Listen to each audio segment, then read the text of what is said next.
अस्सलामु अलैकुम वरहमतुल्लाहि वबरकातुह। सवाल ये पूछा गया कि हज़रत कभी कभी ऐसा होता है कि नाइट फॉल हो जाता है या फिर हम बिस्तरी करने के बाद होता है कि हम नहा लेते हैं,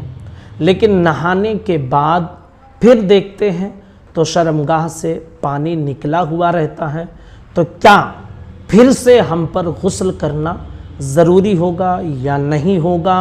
और वो जो पानी निकला है वो नापाक है या नहीं है, इसके हवाले से क्या है मसला, तफसील के साथ आप बताएं। तो आज इस वीडियो में हम इसके मसले को वाज़ेह करेंगे और ये मसला ख़ासकर हमारे नौजवानों के साथ पेश आता है, तो ध्यान से सुन लीजिए और समझ लीजिए।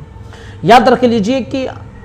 हम बिस्तरी करने के बाद या नाइट फॉल होने के बाद आपने गुस्ल किया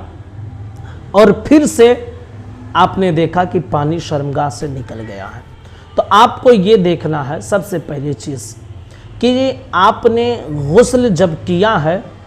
तो उससे पहले क्या आप सोए हुए थे कुछ देर तक,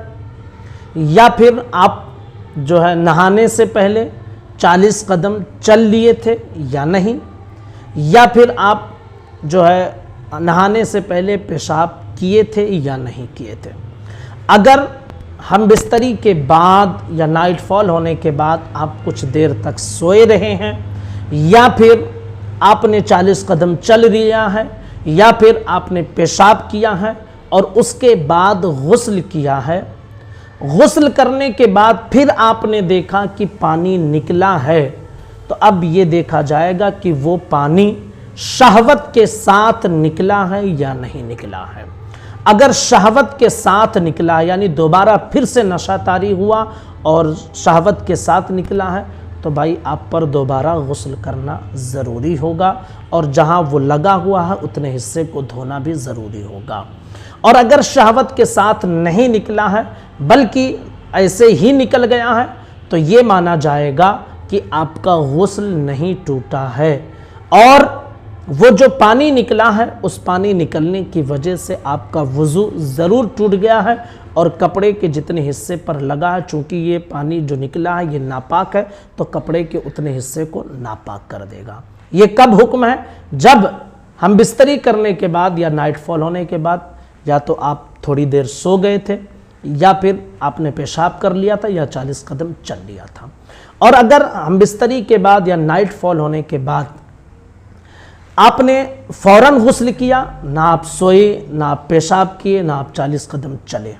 तो अब ऐसी सूरत में गुस्ल करने के बाद जो पानी शर्मगाह से निकला है, ये माना जाएगा कि पहली मर्तबा में जो मनी शहवत के साथ निकली थी वही मनी आपके उस नली में बाकी थी और फिर वो मनी निकली है। तो गुस्ल करने के बाद अगर फिर से वो निकला तो दोबारा आपको गुस्ल करना ज़रूरी होगा, और साथ ही साथ वो जहाँ जहाँ लगेगा उतने हिस्से को धोना ये ज़रूरी होगा। तो ये पूरा मसला तफसील के साथ हमने आपके सामने क्लियर कर दिया। बार बार इसे सुनकर समझ लें ताकि पाकी और ये नापाकी का मसला आसानी के साथ समझ सके। अस्सलामु अलैकुम वरहमतुल्लाहि वबरकातुह।